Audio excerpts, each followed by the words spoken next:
آپ نے ان کو دھیان سے سنا اور لگ رہا ہے کہ آپ دھیان سے سنیں گے تو انشاءاللہ العزیز پھر مرتے دم تک آپ کا عقیدہ درست رہے گا۔ یہ محفل جو ہے یہ کام آئے گی آپ کے، چونکہ بندے کو پتہ ہوتا ہے کہ اس کے پاس کیا ہے اور اس نے دینا کیا ہے۔ میں بڑی خاص باتیں آپ کے ساتھ کرنا چاہتا ہوں۔ عام طور پر میں عشاء کے بعد محافل میں میرے معمول میں میں نہیں جاتا، لیکن صدیقی صاحب نے جب مجھے جا کے بتایا اور ان کا جو تقاضا جتنا خوبصورت تھا میں اس سے انکار نہیں کر سکا۔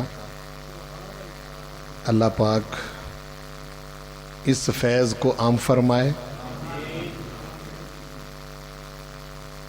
میری کوشش ہوگی کہ میں قرآن مجید سے باہر نہ نکلوں، اور عنوان کے طور پر میں نے پہلے پارے کے آخری رکوع سے ایک آیت مبارکہ پڑھنے کی سعادت حاصل کی ہے۔ معزز حاضرین محترم، جس شخصیت کا ذکر آپ کرنے بیٹھے ہیں اور سننے کے لیے آپ سب جمع ہوئے ہیں، وہ علامہ کا شعر آپ نے سنا ہوا ہے کہ خودی کو کر بلند اتنا کہ ہر تقدیر سے پہلے، خودی کو کہ ہر تقدیر سے پہلے خدا بندے سے خود پوچھے بتا تیری رضا کیا ہے۔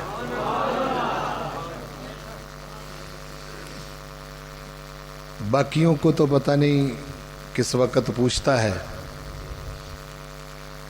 لیکن یہ بندہ جس کا تذکرہ ہم اس محفل میں کر رہے ہیں، سیدنا صدیق اکبر، یہ وہ شخصیت ہے کہ جن کو واقعی رب نے پوچھا کہ اے ابو بکر تو مجھ پر راضی ہے، یعنی واقعتاً پوچھا، اور حضور کریم صلی اللہ علیہ وسلم نے اپنے اس غلام سے کہا کہ نگاہ اٹھا کے دیکھو کہ آسمان کے تمام ملائکہ اسی لباس میں ملبوس ہیں جو اس وقت ابو بکر پہنے ہوئے ہیں۔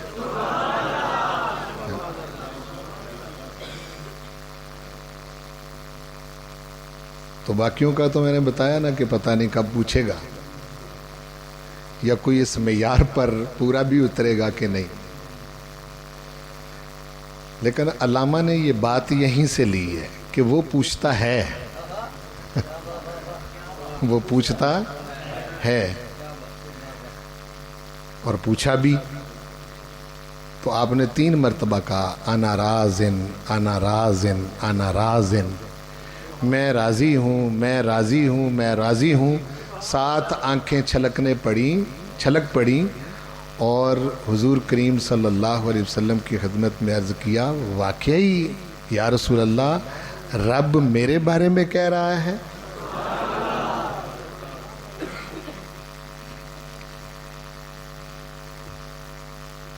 حالات جس مسئلے کا تقاضا کر رہے ہیں اس کے لیے میں 3 باتیں آج کی اس محفل میں ذکر کروں گا۔ ایک تو ہم پہلے یہ تعین کریں گے کہ سیدنا ابو بکر صدیق کی ذات کو کس ترازو میں تولا جائے، پہلا یہ تعین ہوگا، چونکہ ترازو مختلف ہیں، شخصیت ہے، اور شخصیت کو تولنے کے لیے ترازو چاہیے، جس طرح ہم چیزیں تولتے ہیں۔ آپ نے اگر سونا تولنا ہو تو آپ ٹال پر جاتے ہیں ٹال جو لکڑی تولنے والا ہوتا ہے، اگر سونا تولنا ہو تو ٹال پہ جا کے کہتے ہیں کہ جی یہ سونا ہے، اس کو تول دیں۔ ٹال کا ترازو تو 5 کلو کم کیا 5 کلو زائد کیا، اس سے فرق نہیں پڑتا۔ اگر آپ نے سونا تولنا ہے تو وہ آپ کسی سونار اور جوہری کے اس ترازو پر جائیں گے جو رتی ماشے کا بھی حساب کرتا ہے، جو رتی ماشے کا بھی حساب کرتا ہے۔ اور لکڑیاں تولنے کے لیے لوگ سونار کے پاس نہیں جاتے، نہ جوہری کے پاس جاتے ہیں۔ جدا جدا ترازو ہیں، علیحدہ علیحدہ ترازو ہیں جن پر چیزیں تولی جاتی ہیں۔ بڑی توجہ سے میری بات سننی۔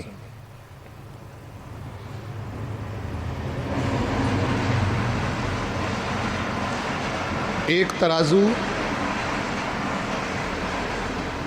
شخصیت کو تولنے کے لیے، علماء تشریف فرمائیں، شخصیتوں کو تولنے کے لیے ایک ترازو تاریخ کا ہے۔ کیا ہے؟ ایک ترازو تاریخ کا ہے، اور شخصیت کو تولنے کے لیے ایک ترازو قرآن کا ہے۔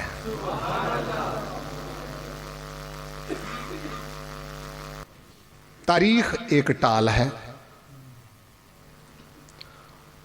اور قرآن جو ہے وہ اس جوہری کا ترازو ہے کہ اس ترازو کو قائم کرتے ہوئے اس نے پہلی سٹیٹمنٹ قرآن مجید کو آگے شروع کرنے سے پہلے اعوذ باللہ من الشیطان الرجیم الف لام میم ذالک الکتاب لا ریب فیہ۔ یہ تاریخ کی کتاب کو نہیں آپ کہہ سکتے، ایون کہ آپ حدیث کی کتاب کو بھی نہیں کہہ سکتے۔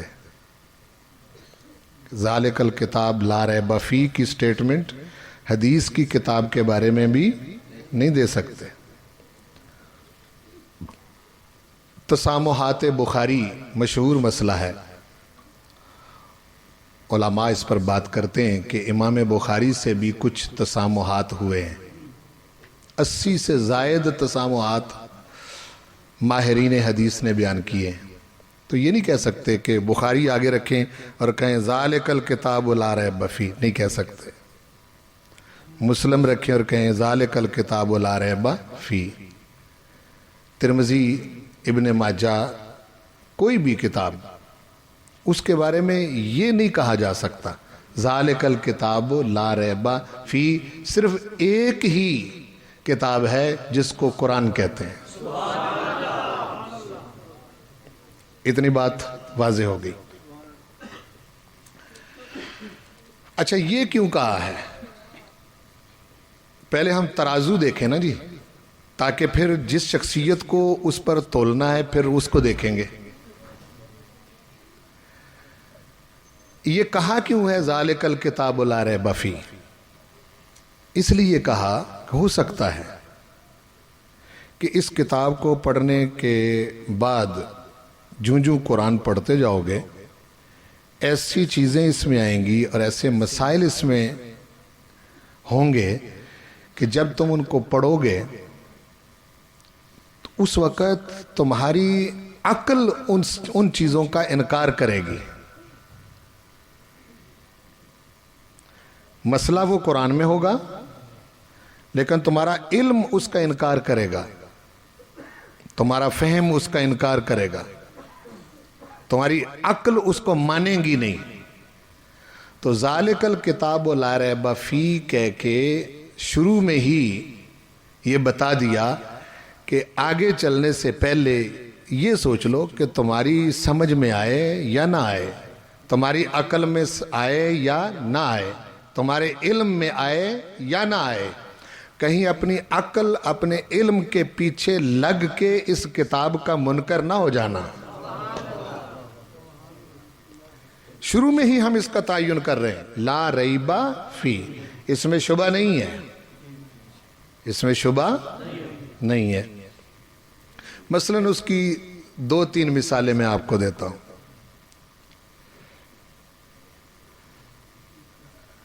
دوسرے پارے میں شہید کے بارے میں ذکر ہے.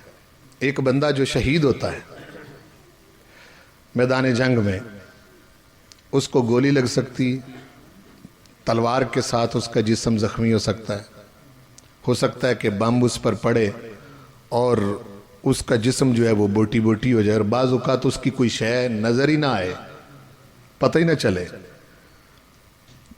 اب جو بندہ شہید ہوا ہے، فرض کرے اس کا وجود آپ کے پاس ہے، آپ اس کی ڈیڈ باڈی جو ہے وہ کسی ڈاکٹر کے پاس لے جائیں، کسی طبیب کے پاس لے جائیں اور اس سے پوچھیں جی بتائیں یہ بندہ مردہ ہے یا زندہ ہے،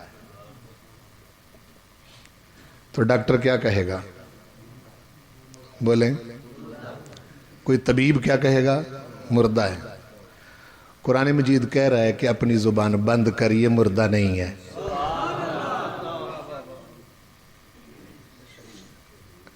اپنی سمجھ نہ دوڑا، تیری عقل کہہ رہی ہے کہ یہ مردہ ہے لیکن یہ مردہ نہیں ہے. ٹھیک ہے نا جی؟ اب بظاہر ہماری عقل اور ہماری سمجھ میں اور ہمارے علم میں یہ چیز نہیں آ رہی کہ یہ زندہ کیسے ہے، اس کی تو کوئی شے بچی ہی نہیں، بلکہ بعض اوقات اس کی کوئی چیز بھی ہمیں نظر نہیں آتی، پھر زندہ کیسے ہے؟ فرمایا یہ تو ہم پہلے سے فیصلہ کر کے آئے ہیں، ذالک الکتاب لا ریب فیہ. شک میں نہیں پڑھنا تو نے.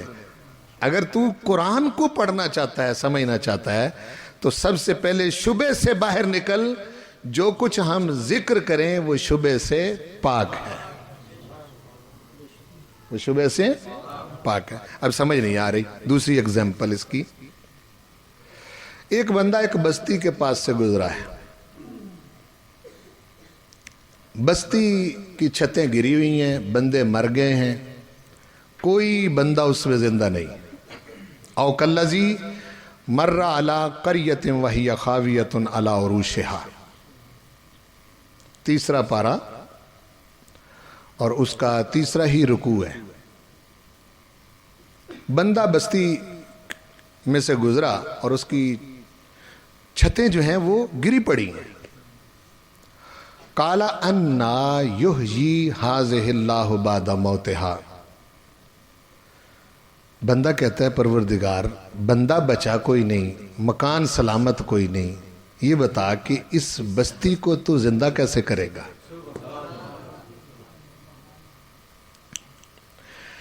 فَأَمَاتَهُ اللَّهُ مِئَةَ عَامٍ.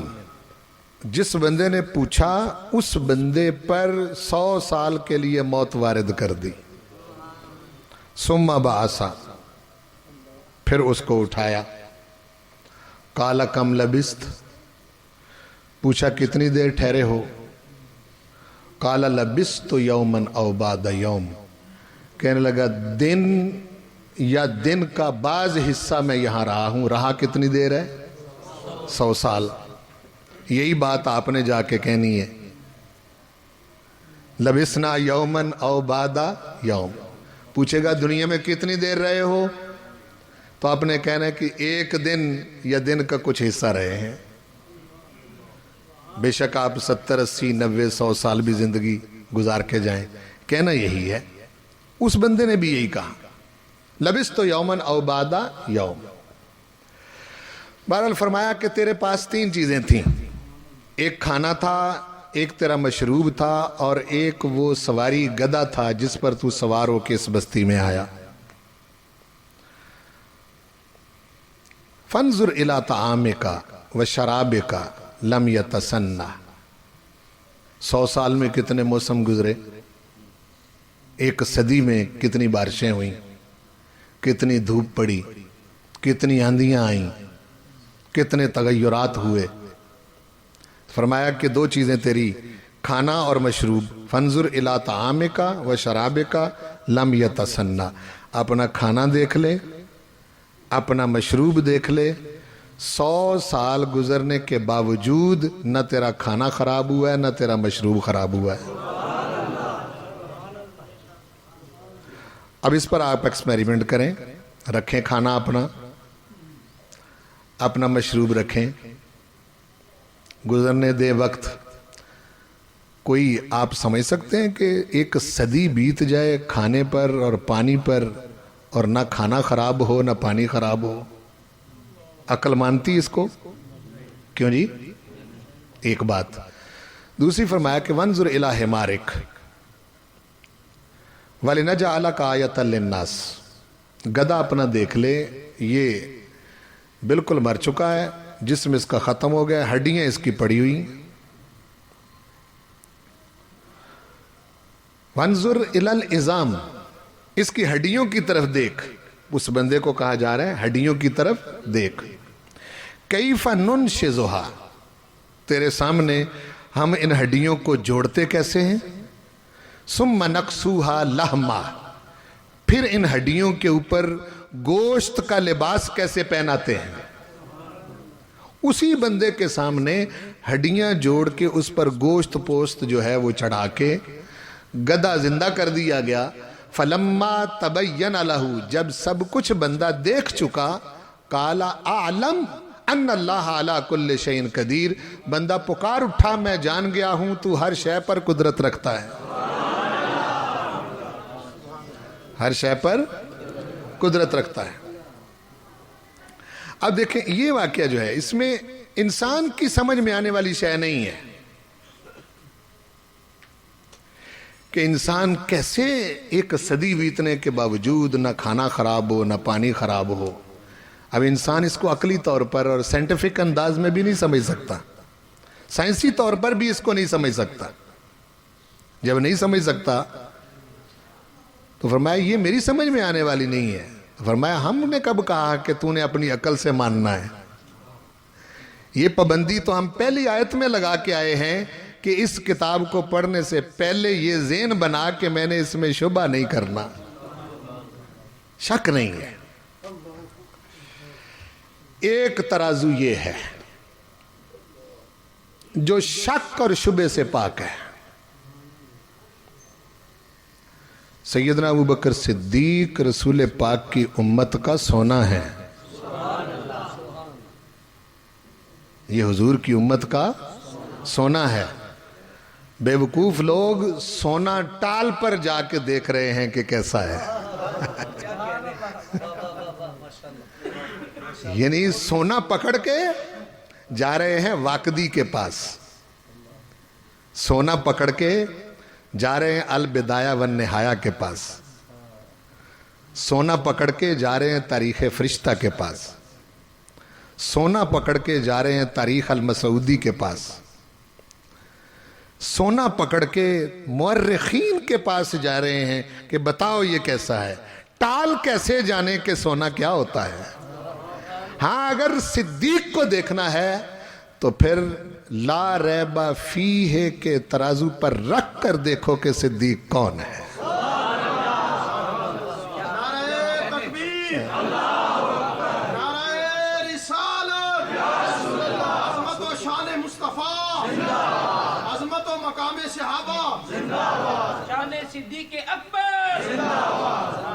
یہ زیادتی نہیں. میں نے ایک مرتبہ محققین میں ایک سوال چھوڑا, پھر میں نے اس کو فیس بک پر بھی اس کا سٹیٹس لگایا. میں نے کہا کئی محققین فیس بک پر بھی بیٹھے ہوئے ہیں,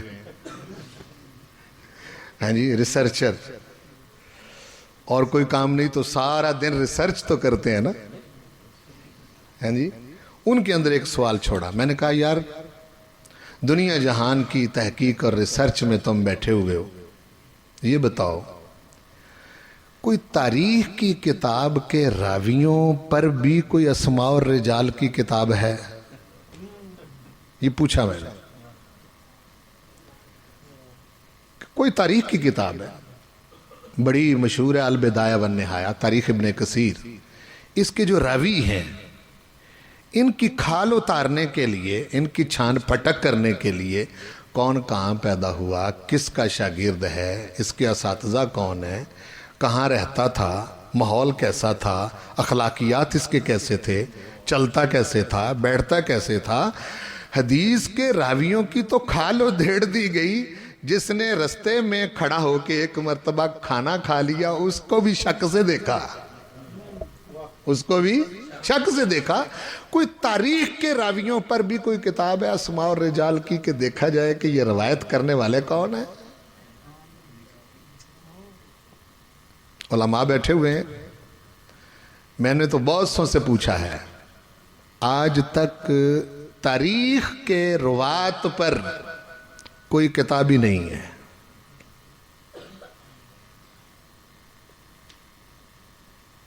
اور مورخ کون ہوتا ہے اس کی مثال میں موجودہ دور میں دیتا ہوں۔ میں چاہ رہا ہوں کہ یہ جتنا شور ڈلا ہوا ہے نا اس وقت سیدنا ابوبکر صدیق کے حوالے سے، سن رہے ہیں آپ؟ ہیں جی، ہر طرف سے شور پڑا ہوا ہے۔ میری بات اگر آپ پا گئے تو پھر انشاءاللہ العزیز مرنے تک عقیدہ خراب نہیں ہوگا۔ تقریر آپ میری گفتگو کو تقریر نہ سمجھیں، نہ میں مقرر ہوں، لیکن بات بڑی اہم ہے جو میں کرنے لگا۔ پتہ ہی کوئی نہیں مورخ کون ہوتا ہے۔ مثلا فرض کریں آج کے دور میں ایک تاریخ کی کتاب لکھتا ہے، ہو سکتا ہے وہ بندہ تحریک انصاف کا ہو،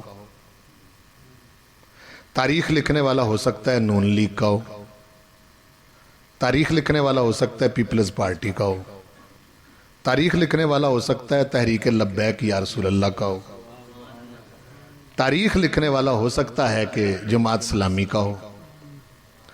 پاکستان میں اتنی پارٹیاں ہیں کہ جتنے حشرات الارض کی قسمیں نہیں ہیں جی، یعنی اتنی پارٹیاں پاکستان کے اندر پائی جاتی ہیں، اور دو دو بندوں پر بھی مشتمل پارٹیاں ہیں، بلکہ ایک بندے پر مشتمل بھی سیاسی پارٹیاں ہیں، ہے نا جی۔ جب مورخ اس دور میں لکھے گا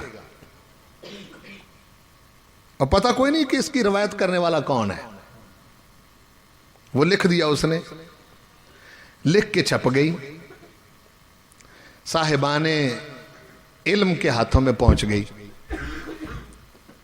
جو اس دور میں سے گزر رہا ہے اس کو تو پتہ ہے کہ کون کیا کر رہا ہے، تھوڑا بہت اس کو سمجھ ہے، لیکن یہ سارا دور بدل گیا، اگلی نسل آ گئی، وہ اسی لکھے ہوئے مورخ کی کتاب پکڑ کے بیٹھ گیا۔ وہ اس کتاب کے آئینے میں دیکھے گا کہ نون لیگ کیسی تھی، پیپلز پارٹی کیسی تھی، تحریک انصاف کیسی تھی، تحریک لبیک کیسی تھی۔ جو کچھ اس نے لکھا بعد میں شور ڈالے گا، کہنے لگا جی فلاں ایسے تھے، فلاں ایسے تھے، کہاں لکھا ہے؟ یہ جی فلاں نے لکھا ہے۔ اس کا سلسلہ روات کیا ہے، کہاں سے چلی بات، کوئی پتہ نہیں، کون باپ ہے اس بات کا۔ رسول کریم صلی اللہ علیہ وسلم کی ایک حدیث سے میں اس کا تعین کرتا ہوں، اس کو سمجھیں۔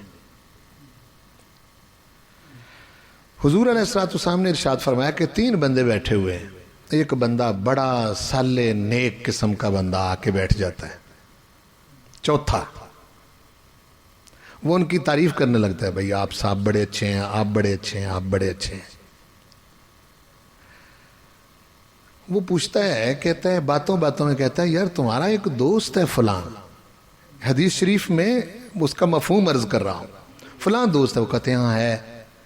کہنے لگے یار میں نے اس کو نا دیکھا ہے کہ تم نے تو نہیں کبھی دیکھا، لیکن میں نے دیکھا ہے کہ وہ بندہ ٹھیک نہیں، کبھی کبھی وہ گھونٹ لگا لیتا ہے، شراب پی لیتا ہے کبھی کبھی۔ کہتے ہیں ہم نے تو نہیں کبھی دیکھا۔ کہنے لگے یہی تو بات ہے، تمہیں پتہ نہیں ہے، وہ ایسا کرتا ہے۔ وہ 3 بندے پہلے بیٹھے ہوئے تھے، چوتھا صالح بندہ نیک، اس کی شکل سے نہیں لگ رہا تھا کہ یہ جھوٹ بولے گا۔ بات کر کے وہ بھی چلا گیا، وہ بھی تینوں اٹھے، وہ جا کے انہوں نے وہ 3 جگہ پر گئے، جن 3 بندوں سے ملے ان کو کہا یار وہ فلاں ہمارا دوست ہے، اس کو جانتے ہو؟ کہتے جانتے ہیں۔ آج ان کے بارے میں نے کوئی عجیب ہی بات سنی۔ آگے 3 بن گئے، 6 ہو گئے۔ وہ 6 جہاں پہنچے وہاں جا کے انہوں نے بات کی، اگلے 6 بندے، 6 اور 6 12، 12 سے 24، 24 سے 48، 48 سے 96۔ کوئی ایک بندہ ان میں آخر میں حضور علیہ الصلوۃ والسلام نے ارشاد فرمایا، بڑا سمجھدار تھا، اس نے پوچھا یہ بات تو نے کہاں سے سنی ہے؟ اس نے کہا فلاں سے۔ وہ فلاں کے پاس پہنچا، کہنے لگا میں نے برے کی ماں تک جانا ہے جس نے یہ بات کی ہے، تو نے کہاں سے سنی ہے؟ وہ کہتا ہے میں نے فلاں سے۔ پہنچتے پہنچتے وہ پہلے 3 بندے تھے ان میں سے ایک تک پہنچ، ان سے پوچھا تو نے کہاں سے سنی؟ وہ کہتا ہے ہم 3 بیٹھے ہوئے تھے، ایک بڑا متقی پرہیزگار صالح بندہ آیا تھا، اس نے یہ بات کی ہے۔ وہ تھا کون؟ کہتے یہ پتہ نہیں۔ آقا کریم نے فرمایا میں تمہیں بتاتا ہوں کہ وہ کون تھا۔ فرمایا وہ شیطان تھا جو ایک شخص کے بارے میں تمہارا ذہن بدگمان کر گیا۔ یہ ہے تاریخ، یہ ہے تاریخ۔ کوئی کتاب پکڑ لیں آپ، اچھی باتیں بھی ہوں گی، تاریخ میں ساری باتیں غلط نہیں ہیں، اچھی باتیں بھی ہوں گی۔ میں یہ نہیں کہتا کہ اس کی ساری باتوں کو رد کر دو، لیکن کم از کم میں یہ کہنے کا حق تو رکھتا ہوں کہ کوئی بھی کتاب ہو کم از کم اس کو لا ریب کتاب کے اوپر رکھ کر دیکھ تو لو کہ کیسی ہے، اس کی ویلیڈیٹی کیا ہے، اس کی اہمیت کیا ہے۔ اٹھ کھڑے ہوئے ہو کہ سیدنا ابوبکر صدیق نے سیدہ کائنات سے زیادتی کی ہے، ان کا حق نہیں دیا، جانو تو صحیح صدیق ہے کون؟ وہ کوئی تمہارے جیسا بندہ ہے جس نے سوئی تک گھر میں نہیں رہنے دی، رسول پاک پر قربان کر دی۔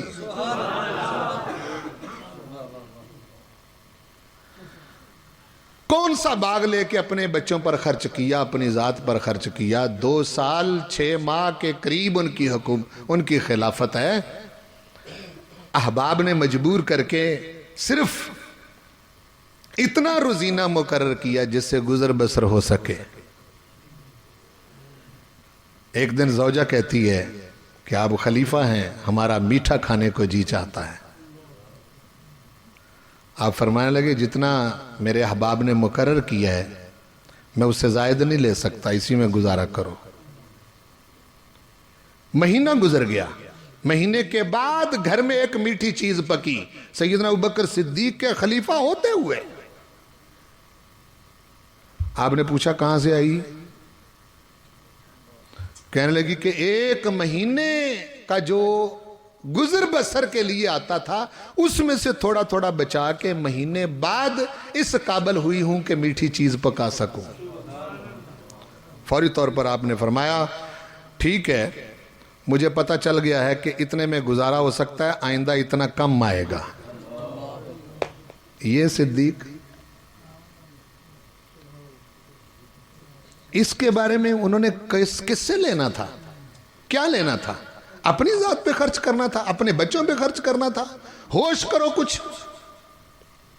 سیدنا ابوبکر صدیق کی ذات کو تاریخ کے آئینے میں دیکھتے ہو، تاریخ کا دھندلا آئینہ، کباڑ خانہ، ٹال، جس کو پتہ ہی نہیں کہ شخصیتیں کیا ہیں۔ قرآن مجید صدیق کی بات تو بڑی بات ہے، ہم ایک عام رسول پاک صلی اللہ علیہ وسلم کے صحابی کی بات کرتے ہیں، اس سے پھر تعین کریں کیا کہہ رہا ہے قرآن مجید۔ ارشاد فرما رہا ہے کہ فَإِنْ آمَنُوا، وہ آیت جو میں نے عنوان کے طور پر پڑھی، حضور کے صحابہ سے مخاطب ہے پروردگار۔ فَإِنْ آمَنُوا، اگر دوسرے لوگ، کائنات کے دوسرے لوگ ایمان لائیں، بِمِثْلِ مَا آمَنْتُمْ بِهِ، جس طرح کا ایمان اے میرے محبوب کے صحابہ تم لائے ہو۔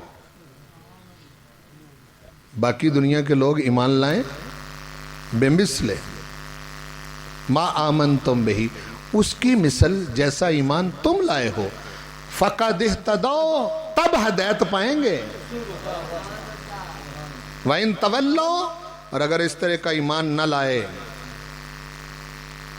فَإِنَّمَا هُمْ فِي شِقَاقٍ، یہ اختلاف ہے، پھٹن ہے، دوری ہے، تباہی ہے، بربادی ہے، تمہیں سمجھ ہی نہیں آئے گی۔ اگر ماننا چاہتے ہو تو اس طرح مانو جس طرح حضور کے صحابہ نے مانا ہے، پھر ہدایت پاؤ گے۔ آئیے دیکھتے ہیں کہ رسول پاک صلی اللہ علیہ وسلم کے صحابہ نے کیسا مانا ہے، تاکہ سیدنا ابوبکر صدیق کی ذات کو دیکھا جا سکے۔ قرآن مجید ارشاد فرماتا ہے وَإِذَا قِيلَ لَهُمْ آمِنُوا، سورہ بقرہ دوسرا رکوع۔ جب منافقوں سے کہا جاتا ہے آمنوا، ایمان لاؤ، کما آمن الناس، جیسے ایمان لائے ہیں یہ لوگ، یعنی رسول پاک کے صحابہ۔ الناس سے مراد تمام مفسرین نے صحابہ مراد لیے۔ جب کہا جائے ایمان لاؤ، کیسے؟ جیسے ایمان لائے ہیں صحابہ۔ قالو، منافق کہتے ہیں، پہلا تبرہ، منافق کہتے ہیں انؤمن کما آمن السفہاء، کیا ہم ایمان لائیں جیسے یہ بے وقوف ایمان لائے؟